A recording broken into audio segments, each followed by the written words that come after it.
সম্মানিত বন্ধুগণ, আমি ওই প্রথম ভিডিওর ধারাবাহিকতা অর্থাৎ আপনাদেরকে যে ছবিটুকু দেখিয়ে যে পিছনে কম্পিউটারের পর্দাতে যে লেখার চিত্রটুকু ধারণ করে আপনাদেরকে শোনালাম, সেই ধারাবাহিকতায় এখন দ্বিতীয় অংশের বক্তব্য দিচ্ছি। আমরা কি চাচ্ছি, অর্থাৎ যে সংকটের কথা আমরা বললাম, দেশে নির্বাচিত বা নিয়মতান্ত্রিক কোন রাষ্ট্র ব্যবস্থার যে সরকার নির্বাচিত, মানে বিধিবিধান অনুসারে আইনি কোনো ভিত্তিমূলক সাংবিধানিক ভিত্তিমূলক কোন সরকার বা ব্যবস্থা বর্তমানে নেই। এটার প্রথম সমাধান, আর এই সমাধানের প্রেক্ষিতে বাকি সমস্যাগুলি এখান থেকে সমাধান বের হবে। এখন আসেন যে আমরা এখানে সমাধান বলতে আমি মুহাম্মদ মুস্তাফা ইসলামের জীবনকে উপস্থাপন করেছি, মদিনার জীবন। মদিনাতে কি হচ্ছিল, কিভাবে হচ্ছিল। মদিনাতে মুহাম্মদ মুস্তাফা ইসলামের শিশু জীবন থেকে যত যা ঘটেছে 63 বছর পর্যন্ত সবটাই হলো সুস্পষ্ট সুপরিকল্পিত ব্যবস্থাপনার মধ্যে একজনের নেতৃত্বে তিনি আল্লাহ, তার পরিকল্পনা মোতাবেক তিনি একজনকে সৃষ্টি করছেন, আর সৃষ্টি করার মূল লক্ষ্যই হচ্ছে তিনি তার যে প্রোগ্রাম, তার যে পরিকল্পনা, সেই পরিকল্পনা বাস্তবায়নের জন্য তিনি মূল শিকড় থেকে, শিকড় কি, সেই আদি শিকড় যেখান থেকে মানব জাতি ধর্মীয় চেতনার উৎপত্তি, যে ধর্মকে আমরা ধারণ করি ইব্রাহিম আলাইহিস সালাম থেকে, অর্থাৎ ইব্রাহিম আলাইহিস সালামের সূত্র থেকে, শিকড় থেকে ইসমাইল আলাইহিস সালামের মাধ্যমে সেই আরবের সেই মক্কা মদিনাতে যে সমাজ কাঠামো গড়ে উঠছিল, সেখানে অন্ধকার আলোর সবই পরিবর্তিত হয়েছে যুগের পর যুগ। সেই যুগের সেই অন্ধকারের মধ্যে থেকে মহান স্রষ্টার মহাপরিকল্পনা মোতাবেক মুহাম্মদ ইসলামের সেই শিশু মুহাম্মদ ইসলাম থেকে নিয়ে 63 বছর পর্যন্ত যা যা তার জীবনে ঘটানো হয়েছে, তাই হলো সমাজ এবং শান্তির জন্য,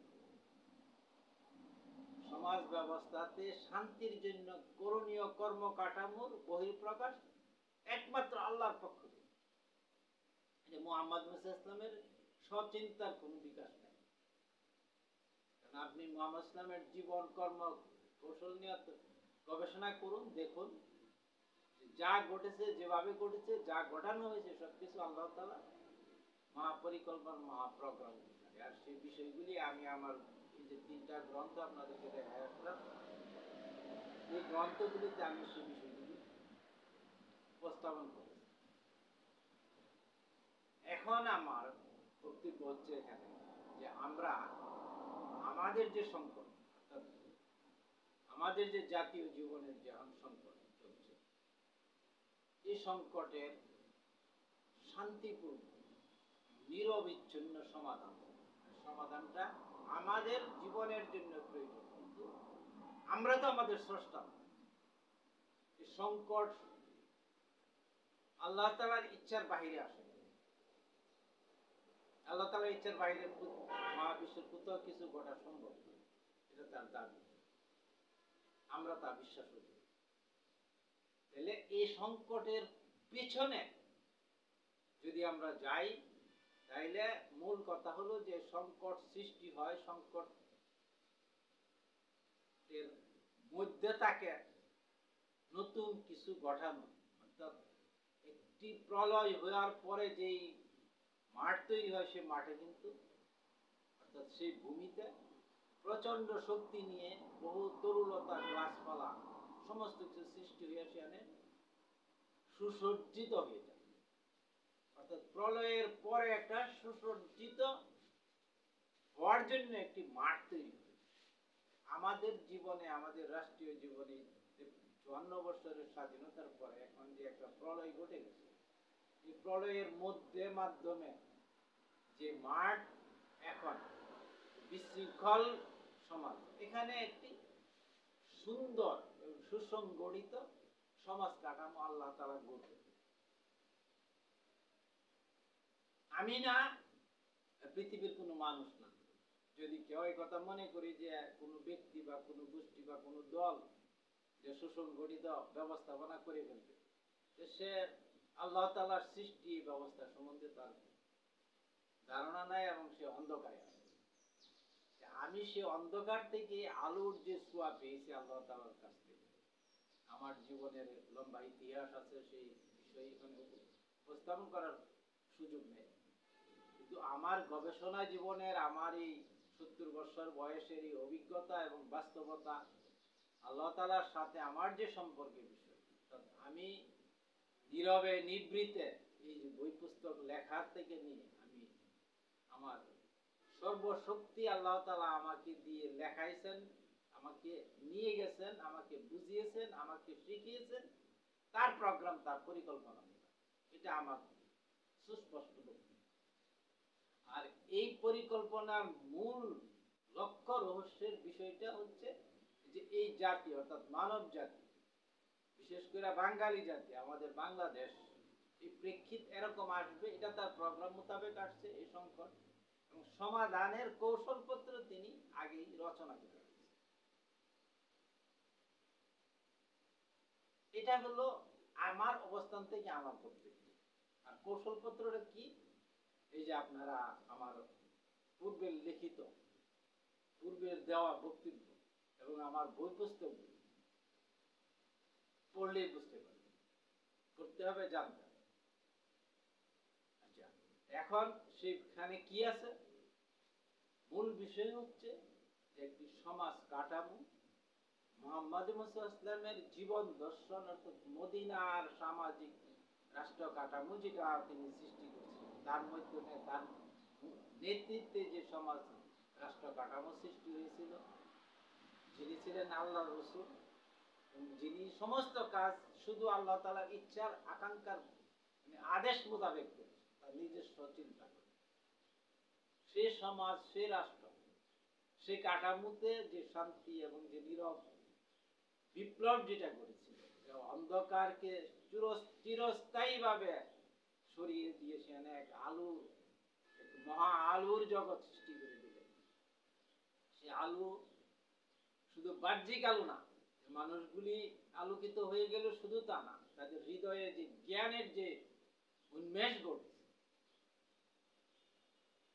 সেই যুগের সেই মানুষগুলি যে অন্ধকারে ছিল, যেভাবে মানুষ নিজেদের মধ্যে কলহ বিদ্রোহ করত, বিবাদ করত, সেখান থেকে মানুষগুলি শান্তি না, শুধু সূক্ষ্ম থেকে সূক্ষ্ম জ্ঞানের আলোচনা, পর্যালোচনা, ব্যবস্থাপনার মধ্যে চলে আসলো। আর এই সূক্ষ্ম আলোচনা, পর্যালোচনা, জ্ঞান ধারণ করলেন কোথা থেকে? মুহাম্মদ ইসলামের জীবন থেকে, তার কর্ম থেকে, তার দেখে, তার কাছে শিখে।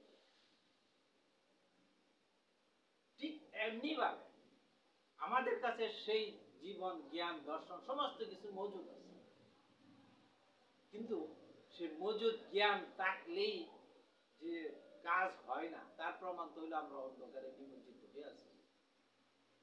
আর হওয়ার জন্য আল্লাহ তাআলার একত্ব, যে তার যে লাশারিকিয়ত, তার ইচ্ছা, তার প্রোগ্রাম, পরিকল্পনা দরকার। কারণ শুধু শুধু কিছু ঘটে না, ঘটার কেউ কিছু ঘটাইতে পারে না, ঘটতে পারে। যা ঘটেছে, যে অন্ধকারে আমরা এখন পড়েছি, যে সংকট আমাদের রাষ্ট্রীয় এবং সামাজিক জীবনে উপস্থিত হয়েছে, তা কিন্তু অপরিকল্পিত না।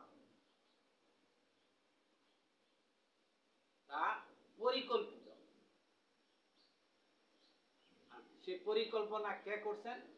সে পরিকল্পনা সমস্ত কিছু একজনই করেন, তিনি আল্লাহ। আর কেউ পরিকল্পনা করা হবে। আমরা এখন বলি, আমরা রাজনৈতিক আলোচনায় বলি, হ্যাঁ, মেটিকুলাস ডিজাইন করে আন্দোলন করে সংকট তৈরি করা হয়েছে, অথবা অনেক সংকট ছিল সেটা সমাধান করা হয়েছে। এক একজন এক এক দাবি করে। আসল বিষয়টা আমি যে বক্তব্যটা দিচ্ছি সেটা আমি এই পর্দার মধ্যে কে কি বলতেছে কি করতেছে সেটা পর্দার আড়ালে মূল মালিক যিনি স্রষ্টা, যার ইচ্ছার বাইরে, যার পরিকল্পনার বাইরে কিছু ঘটা সম্ভব না, ঘটতে পারে না, এই বিশ্বাস শুধু না, বাস্তবতা। আর এই বাস্তবতা যুগ যুগান্তর যাবত মুহাম্মদ ইসলামের আগমনের পূর্বে মক্কা মদিনায় কি ছিল? অন্ধকার ছিল না? এই যে আমাদের নবীদের জীবনের যে প্রথম নবী যিনি আদম, তার সময় কি ছিল? পৃথিবীতে কি অন্ধকার ছিল না?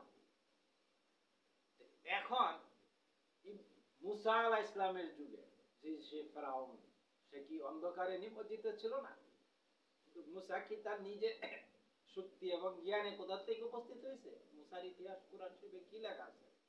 মুসাকে সৃষ্টি করলেন এই অন্ধকারের ভিতরে, যেখানে বনী ইসরাঈলীদেরকে হত্যা করা হচ্ছে, শিশুদেরকে হত্যা করা হচ্ছে, সেখান থেকে সৃষ্টি করে তাকে সংরক্ষণ করলেন এবং সেই অন্ধকারকে, অর্থাৎ সেই ফেরাউনের রাজত্ব থেকে ধ্বংস করে দিলেন আল্লাহ। ঠিক এমনি ভাবে ইব্রাহিম আলাইহিস সালামের ইতিহাস, আরো নবীদের ইতিহাস, অর্থাৎ এগুলি দিয়ে পৃথিবীর বাস্তবতা দিয়ে ৭,০০০ বছরের বাস্তব মানব জীবনের ইতিহাস দিয়ে এটা প্রতিষ্ঠিত ১০০% মুহাম্মদ ইসলামের জীবনে এসে সুস্পষ্টভাবে প্রমাণিত যে সমস্ত কিছুর ঘটনার পিছনে একটি মহাপ্রোগ্রাম, মহাপরিকল্পনা কাজ করতেছে, এবং সেই পরিকল্পক একজন, তিনি আল্লাহ। দাবিও তার একারই, আর কারো দাবি নেই। লা ইলাহা ইল্লাল্লাহ, এই দাবি আর কারো নেই। আর সেই দাবি সে নামের সাথে যোগ করে দিলেন মুহাম্মদ রাসূল, আর এখানে পূর্ণতা দিয়ে দিলেন যে আকমালতু লাকুম দীনাকুম, ইসলাম, অর্থাৎ ইসলাম নামে, অর্থাৎ শান্তির জন্য, শান্তির নামে একটি ব্যবস্থাপনা চূড়ান্ত করা হলো। কার পক্ষ থেকে এই ঘোষণা? আল্লাহর পক্ষ থেকে। কোথায় এই ঘোষণা? কোরআন শরীফে। আল্লাহ লিখিত দিলেন। তাইলে আমরা পরিষ্কার না বিষয়টা, যে সমস্ত কিছু একটা মহাপ্রোগ্রাম, মহাপরিকল্পনা। আমার বইগুলি পড়বেন, দেখবেন যে মহাপ্রোগ্রাম, মহাপরিকল্পনাটা কিভাবে, কোথা থেকে, কখন, কিভাবে সাজিয়ে আসছে এই কোটি কোটি বছর যাবত এই প্রোগ্রাম করে আসছে। সৃষ্টি পূর্ব, অর্থাৎ যখন এই মহাবিশ্বের কোন বস্তুর অস্তিত্ব ছিল না, তখন স্রষ্টা এই প্রোগ্রাম শুরু করছেন এবং প্রোগ্রাম পরিকল্পনা করে সৃষ্টি শুরু করছেন। এটা তার দাবি এবং বাস্তবতা। এবং এই মহাবিশ্ব বৃদ্ধি ছিল, প্রতিদিন সৃষ্টি চলছে।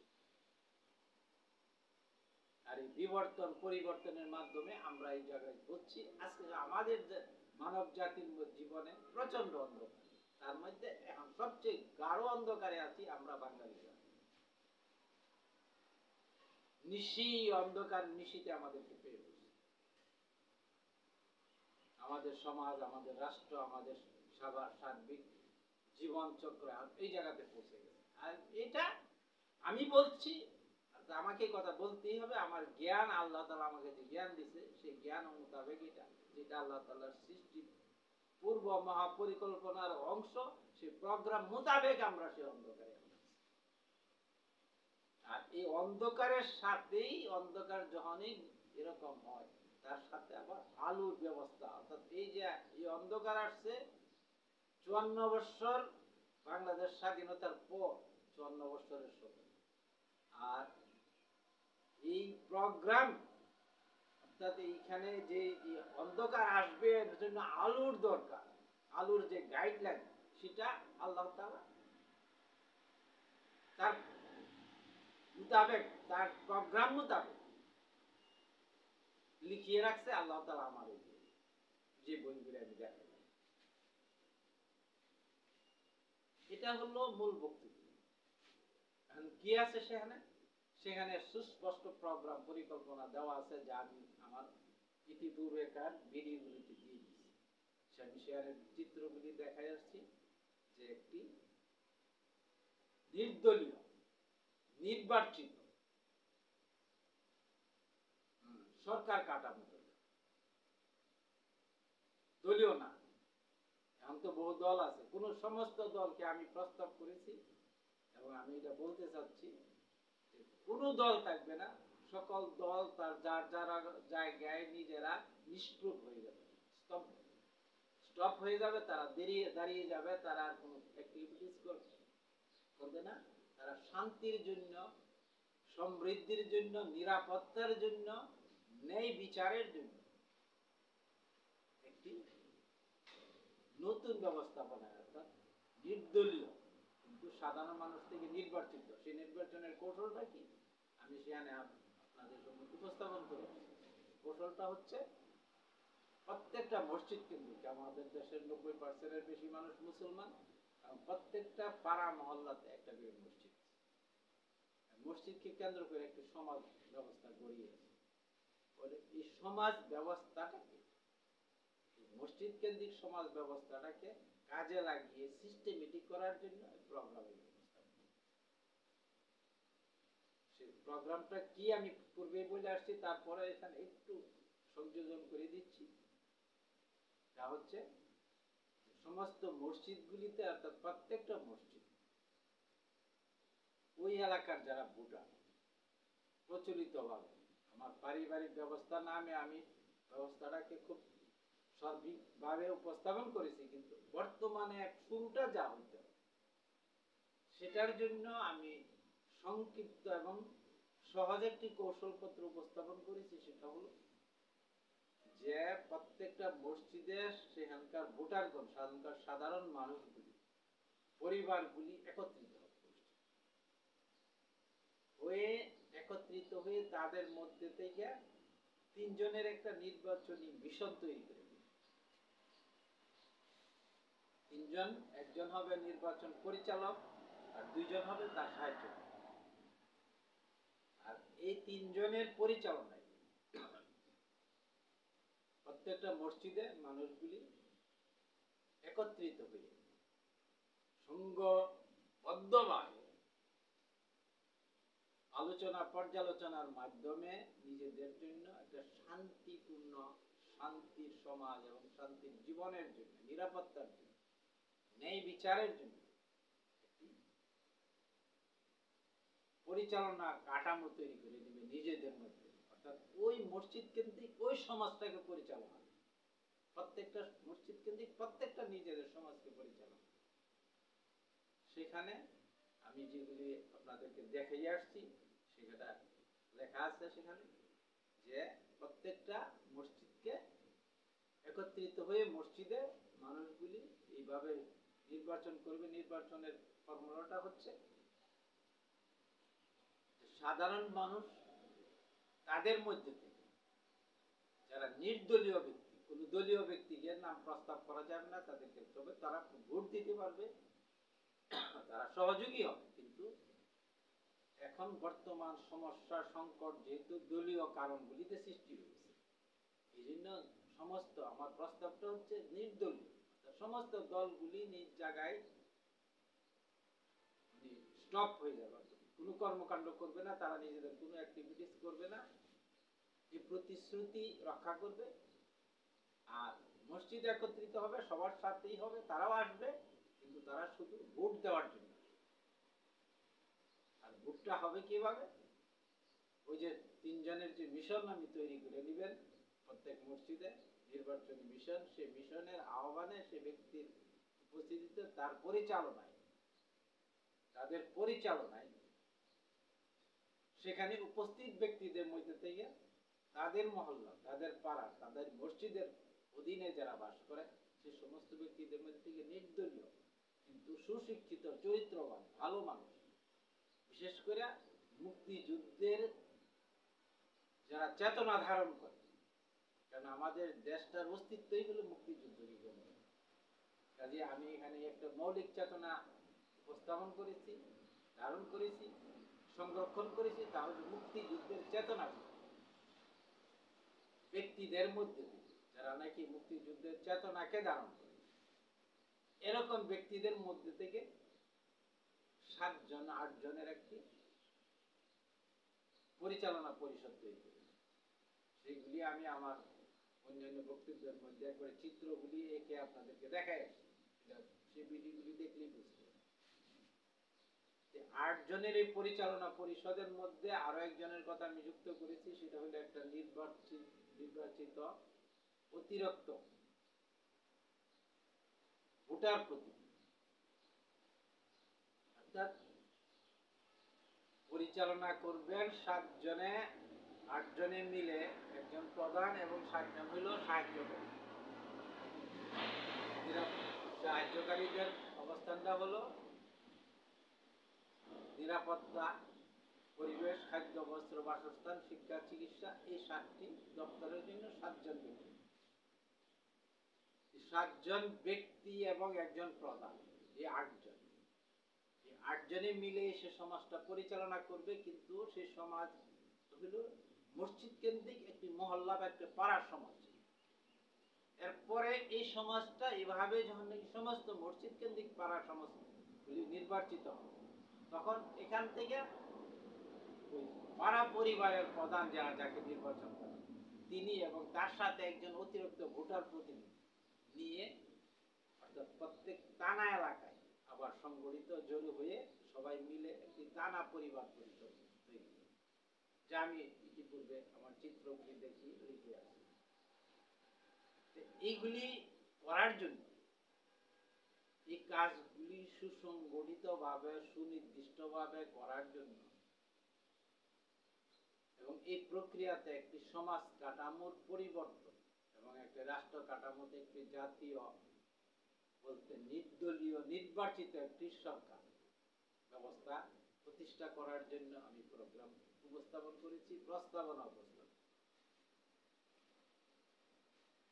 এই প্রস্তাবনা এই প্রোগ্রাম অনুসারে এখন কাজ করি। আর এই কাজ করার জন্য আমি আল্লাহ তাআলার পক্ষ থেকে, আল্লাহ তাআলা আমাকে জ্ঞান দিয়েছে, আমাকে দিয়ে লিখিয়েছে, আমাকে তৈরি করে নিয়েছে এই কাজ আমাকে করার জন্য, এই কাজ, এই বিষয়টা উপস্থাপন করার জন্য, এই বিষয়টা মানুষকে বোঝানোর জন্য, দেশবাসীর সামনে উপস্থাপন করার জন্য। আমি ঈদের পর পর আল্লাহ তাআলা যখন চাবেন, যেভাবে চাবেন, যে এলাকায় যে মসজিদে কেন্দ্রিক সমাজগুলিতে আমি উপস্থিত হতে থাকবো ইনশাল্লাহ, এবং এই বক্তব্যগুলি আমি সবার সামনে উপস্থাপন করব। আর আমার বক্তব্যগুলি যেহেতু ইউটিউব চ্যানেলে দেওয়া হয়েছে, কাজে যে কোনো ব্যক্তি যে কোনো জায়গায় থেকে, পৃথিবীর যে কোনো প্রান্ত থেকে সেই ইউটিউব চ্যানেলে প্রবেশ করে, অর্থাৎ এস আমিন আমিন এই যে নামে এবং একটি বই সেখানে উপস্থাপন করা আছে, সেই আইডিতে ছবি হিসাবে, এই আইডিতে প্রবেশ করলেই, অর্থাৎ এই চ্যানেলে প্রবেশ করলেই এই বক্তব্যগুলি পেয়ে যাবেন, এবং এই বক্তব্যগুলির মাধ্যমে আপনারা সেই ধ্যান ধারণা, সেই জ্ঞান আপনাদের আসবে, এবং সেই জ্ঞানের প্রেক্ষিতে নির্বাচনের মাধ্যমে একটি নির্দলীয় নির্বাচিত রাষ্ট্র কাঠামো, অর্থাৎ সরকার ব্যবস্থা গঠন। এটা হলো প্রোগ্রাম, এবং এই প্রোগ্রাম, এই পরিকল্পনা, এই ব্যবস্থাপনা, এই কর্মকাঠামো সমস্ত কিছু আমার বক্তব্য। যদি কেউ শুধু এটা মনে করে তাহলে তিনি আমার বক্তব্য বুঝেন। আমি বলতে চাচ্ছি এই সমস্ত প্রোগ্রাম পরিকল্পনা শুধু আমার না, আমি কিছুই করি, এই সমস্ত প্রোগ্রাম পরিকল্পনা আল্লাহ তাআলার পক্ষ থেকে তার নির্দিষ্ট সুনির্ধারিত প্রোগ্রাম মোতাবেক প্রতিষ্ঠার কর্মকৌশল, দায়ী দায়িত্ব সবকিছু আল্লাহ। এবং আমি শব্দটা এখানে শুধুই একটা বাহ্যিক, যা করার না করার, যা হওয়ার না হওয়ার, যা যেভাবে হবে সবকিছু আল্লাহ তাআলার একার বিষয়। এবং তিনি, আমি আপনাদেরকে এই জায়গায় এই বিষয়টা উপস্থাপন করতে চাই, তিনি এটা করার মূল কারণটা কি? আমি তো আমার জাতি, আমার দেশকে নিয়ে আমি কথাগুলি বললাম, কিন্তু আমি প্রথম অংশে যে কথাটা বলে আসছি, যে হেডলাইনটা দেখা যাচ্ছে, আল্লাহ তাআলার মহাপ্রোগ্রাম, মহাপরিকল্পনা মোতাবেক এই দেশে অর্থাৎ এই বাংলাদেশে তিনি মালিক হিসাবে এটা প্রতিষ্ঠা করেন। এটা তার মালিকিয়তের অধিকার। আর এটা করার জন্য আমার মতো একজন ক্ষুদ্র থেকে ক্ষুদ্র তার সৃষ্টি একটা জীবকে তিনি সেখানে ব্যবহার করছেন বা করবেন, করছেন এই সেন্সে, কারণ তিনি তো এই সমস্ত উপকরণ উপাদান আমারে দ্বারা লেখাইছেন, আমারে শিখাইছেন, আমারে বুঝাইছেন। তিনি বাকি যা করণীয় তিনি তা করবেন। আর এর মূল কারণটা কি? আমার অন্যান্য বক্তব্যগুলিতে পাবেন। তিনি আল্লাহ মহাপ্রোগ্রাম করে শুরু করছেন এই মহাবিশ্ব সৃষ্টি। প্রথম থেকে মহাবিশ্ব সৃষ্টির পূর্বে একটা মহাপ্রোগ্রাম করছে। সেই প্রোগ্রাম মোতাবেক নবী রাসূলগণ ধারাবাহিকভাবে পৃথিবীতে আসছে, বিভিন্ন ঘটনা ঘটছে। মুহাম্মদ ইসলামও বলে গেছেন ওয়া কারিনা মিন, কোরআন শরীফের একটি, যে আখেরিনদের মধ্যে তিনি জনপ্রস্তুত। অর্থাৎ এখন মুহাম্মদ ইসলামের প্রকাশ এবং বিকাশের যুগে আমরা উপস্থিত। আখেরিন, আমরা সেই আখেরিন যাদের মধ্যে মুহাম্মদ ইসলাম প্রকাশিত। এই প্রকাশ বিকাশের কারণটা কি? কারণ ওই যে আল্লাহ তাআলা আগে ঘোষণা করছেন যে এই মহাবিশ্ব পুরাটা মুহাম্মদ ইসলামের জন্য কি করা হয়েছে? নামাজের স্থান। নামাজ কি?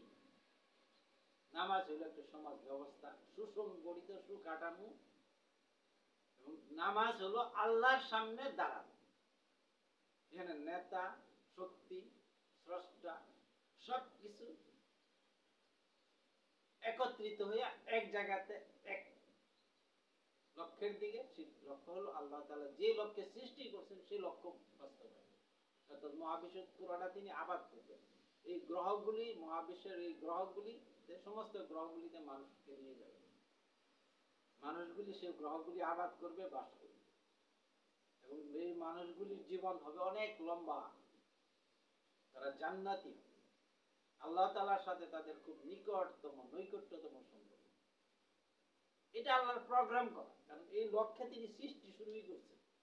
তিনি এমন মানুষ সৃষ্টি করবেন যে মানুষ তার হবে, তার কাছে থাকবে, তার সাথে থাকবে, তাকে ধারণ করবে, এবং একটা সুসজ্জিত, সুনিয়ন্ত্রিত, সুসংগঠিত একটা পারিবারিক বাগান হয়ে থাকবে। এবং এই বাগানের চলমানতা হবে 13,30,00,000 বছর। আমাকে আল্লাহ তাআলার পক্ষ থেকে টাইম ফিগার দেওয়া হয়েছে যে আগামী সম্মুখে 13,30,00,000 বছর এই ধারাবাহিকতা চলবে। আমরা তো পৃথিবীতে মাত্র 6 থেকে 7,000 বছরের মধ্যে আছি। 13,30,00,000 বছরের সাথে 6-7,000 বছর কি এটা কোনো উল্লেখযোগ্য সময়? একটা শিশুর ব্রণ সৃষ্টি হওয়ার জন্য যে সময় লাগে এবং সে তার জীবন, সেটার সাথে তুলনা করলে তার কিছুই না। এখন এই পৃথিবীতে জমিনে মানুষের যে ভ্রূণটুকু সৃষ্টি করছেন আল্লাহ তাআলা 7,000 বছর, যে শিশুটা ভূমিষ্ঠ হয়েছে, এই শিশুটাকে মুহাম্মদ রূহ সাল্লাল্লাহু আলাইহি তাকে নিয়ে এই মহাবিশ্বের সমস্ত গ্রহগুলি তিনি আবাদ করবেন, তার বাগান তিনি আবাদ করবেন, তার শিল্প, তার কারখানা, তিনি, তার সৃষ্টি, তার সমস্ত কিছু তিনি একা, তার প্রোগ্রাম মোতাবেক তিনি এই সমস্ত কিছু করবেন। করার জন্য এই কাজ শুরু করছিলেন 14 কোটি বছর আগে সৃষ্টি, আর সম্মুখে 13,30,00,000 বছর এইটা প্রবাহমান রাখবেন এবং এটা বিকাশ করবেন। এটা তার প্রোগ্রাম। এখানে আমার বা আমাদের কারো কিচ্ছু করার নেই। চাওয়া না চাওয়া, পাওয়া না পাওয়ার এখানে কোনো বিষয় নেই। প্রোগ্রাম একমাত্র একজনের, তিনি আল্লাহ, এবং তিনি সর্বদা, সবসময়, সব জায়গায় স্বয়ংক্রিয়ভাবে উপস্থিত। তার ইচ্ছাই সবকিছু, তার চাওয়া না চাওয়ার মধ্যে সবকিছু নিয়ন্ত্রণ। এবং এই নিয়ন্ত্রণটা কিভাবে চলমান, এটা আপনারা আমার বইগুলি পড়েন, আমার বক্তব্যগুলি শুনেন, আরো ক্লিয়ার। আমরা যত অন্যায় অনিয়ম যা সংগঠিত হইতে দেখি, এটা ওই যে শয়তান সৃষ্টি করছে। আল্লাহ তাআলা তো কোরআন শরীফে বলছে যে শয়তান সৃষ্টি, কারণ শয়তান সৃষ্টি করছেন একটা প্রোগ্রামের উপর। তার প্রোগ্রাম পরিকল্পনাকে বিকাশ, প্রকাশ এবং বাস্তবায়নের জন্য শয়তান তার প্রয়োজন হয়েছে। সেটা সহজ সরল ভাবে বোঝার চেষ্টা করুন সবাই।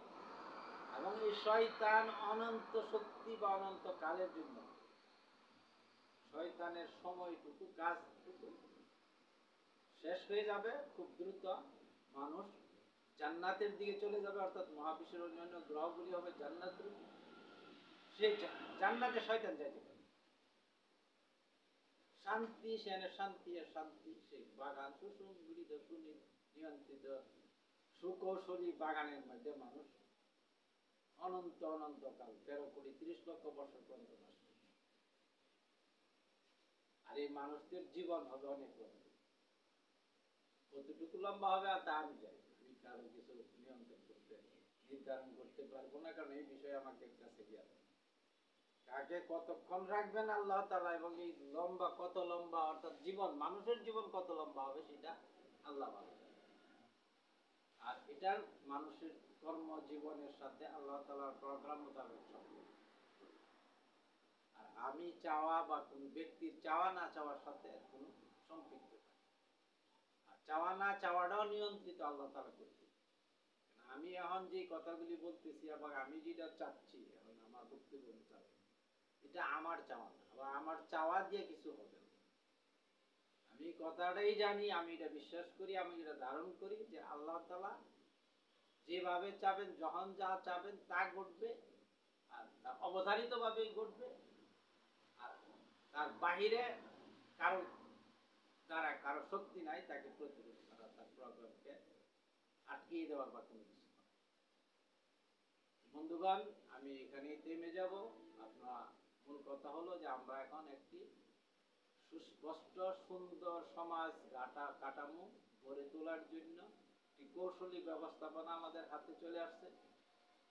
সেটা নির্বাচনের মাধ্যমে হবে, অর্থাৎ পাড়া মহল্লার প্রত্যেকটা মসজিদ কেন্দ্রিক মসজিদে নির্বাচন হবে, এরপরে থানা এলাকায় স্থানীয় নির্বাচন হবে, এরপরে জাতীয় পর্যায়ে জাতীয় যে সংসদ সেটা গঠিত হবে, এবং সেভাবে একটা রাষ্ট্র কাঠামো গড়ে উঠবে সুসংগঠিত, জনগণের সরকার, জনগণ দ্বারা জনগণের নিয়ন্ত্রণে পরিচালিত। এই ব্যবস্থাপনাটা এখন আল্লাহ তাআলার পক্ষ থেকে। কিভাবে হয় চলেন আমরা দেখি কিভাবে তিনি করেন। আমিও আপনাদের সাথে দর্শক, তবে আমার কাছে যেহেতু এই জ্ঞানটুকু আল্লাহ তাআলা বক্তব্যটুকু আমাকে দিতে হবে, সর্বত্র বক্তব্য দেওয়ার দায়িত্ব আমার উপরে চলে আসছে। কারণ এই বক্তব্য আমার চিন্তা চেতনা, আমার চাওয়া না চাওয়ার সাথে যুক্ত, এটা আল্লাহ তাআলার চাওয়া না চাওয়া, তার প্রোগ্রাম, তার পরিকল্পনার সাথে যুক্ত। বন্ধুগণ, চলুন আমরা সবাই আল্লাহর দিকে, আল্লাহর পথে, জান্নাতের জন্য আল্লাহ তাআলার প্রোগ্রাম বাস্তবায়নের সাথে সংযুক্ত হতে পেরে, অর্থাৎ আমি কিন্তু চায়া বা আমরা চায়া এই সমস্ত কিছু ঘটাই নাই, ঘটাইতেও পারবো। আল্লাহ তাআলা যাকে যেভাবে চাবেন সংযুক্ত করবেন, করে নিবেন, এটা তার ইচ্ছা। যে যতটুকু পাবো, ততটুকু পাওয়ার জন্য আল্লাহ তাআলা শুকরিয়া আদায় করি যে আল্লাহ তাআলা আমাকে এতটুকু অংশগ্রহণ দিয়েছে। তো মানে যে দাবি, এটা করতে হবে, এটা করতে হবে, এটা আল্লাহ তাআলার সম্মুখে কিন্তু দাবি, হ্যাঁ দাবি করা যায়, সেই দাবির কৌশল আছে। সে দাবির জন্য মুহাম্মদ ইসলাম শিখেছে, ওই হারা গুহায় যায় সেজদায় পড়ে দিনের পর দিন, কোথায় 15টি বৎসর, একটা দুইটা দিন আর রাত আছে কি পৃথিবীতে কেউ?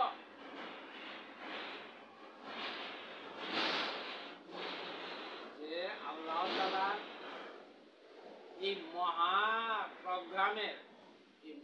নায়ক যাকে আল্লাহ তাআলা